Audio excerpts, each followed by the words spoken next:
Welcome everybody to Santos Organic Farm. Today we're going to be making rows for our raised beds, but click the video above or stay tuned because it's pretty much the same process for whatever type of garden you have. Hope you enjoy. Welcome everybody. Welcome to Santos Organic Farms. So today what we're doing is we're creating our raised beds. We're getting ready for summer, but we're planting for spring. So we're about to plant some kale, collard greens, mustard greens, lettuce, a lot of the leafy vegetables. And right now what I'm doing is in our front yard garden, this is where we grow most of our greens that cut and come again. We love to use the raised beds because we can come out here every day in the sun. It gets full sun. So come check this out. I want to show you guys how I'm doing my rows. I want to show you guys how I get my beds ready to plant. So right here, this is just an example of how I get my beds ready. If you look down here. Take a look. Let's go to the first bed right here. So I like to do it different patterns just so that my crops grow in different directions so they don't interfere with each other. So I'm going to show you guys how I created this raised bed row. And I'm going to show you guys what I actually use to fill my raised beds that gives me a really good harvest of kale, collard greens, and mustard greens. So check it out right here. I got 2 of these products from Whole Foods. And I got 1 of these products from Home Depot. And this right here is the Whole Foods Organic Mechanics Planting Mix Compost Blend. We do make our own compost, but right now it's not the summertime, so a lot of things haven't heated up the compost the way that we want. So we normally start the spring off by actually buying our compost. This right here is also from Whole Foods. This is Organic Mechanic Biochar Blend. This right here is super. I love this right here. It improves the nutrients of your soil, but it also boosts your yields and increases the effectiveness of your grow. And this is all true. And I just want to show you guys what's down here. It's biochar, compost, worm casting, bone char, I don't know what this is, a zomite, zeolite, alfalfa meal, and kelp meal. And like I said, because we are not always fortunate enough to have our compost ready, this is what we use when we do not have our compost ready. Right. Most of the time during the summertime, we don't even buy stuff because we just use the compost from right out back.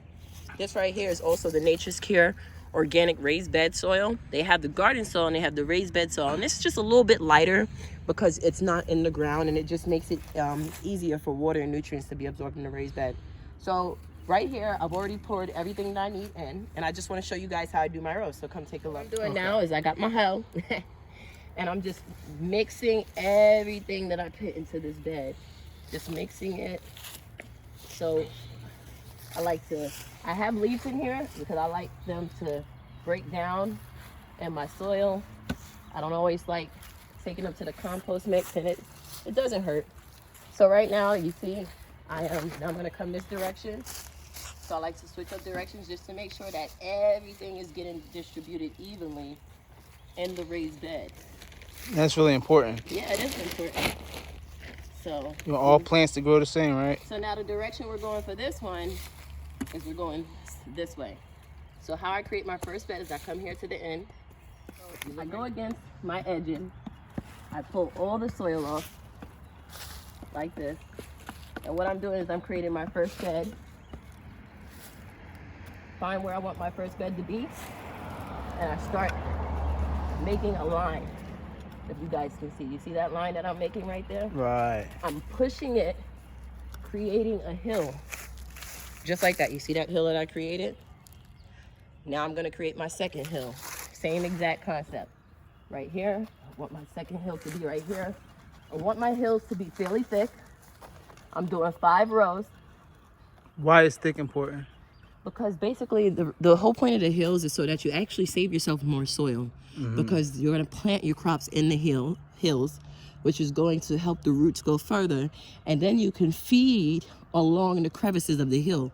So you put your nutrients along the sides because the plant's roots absorb it. You don't want to put your nutrients straight on the plant. So you'll be able to literally sprinkle your nutrients on the rows. So that's the coolest part about that. So now you dig your line. You want to create that hill. Remember, you're taking your hoe and you're smacking it up there, like literally molding it. See how I'm molding it? Next row. Let's go a little close up in there. So I literally was like, let me just skip past all of this boring stuff. There's no reason why you need to see this in slow real time. So I sped it up. But if you're able to see here, what I'm doing right now is I'm finishing up the rows. They're not perfect. I'm not so much worried about them being absolutely straight, because what I do is I go back over the row and then I make sure that I, try to get the lines as straight as possible after I already have a template. So that to me is the best suggestion for you guys. You can make the rows any size, any shape. You can go diagonal. So have fun with it, and don't be limited to what I'm doing. This is your garden.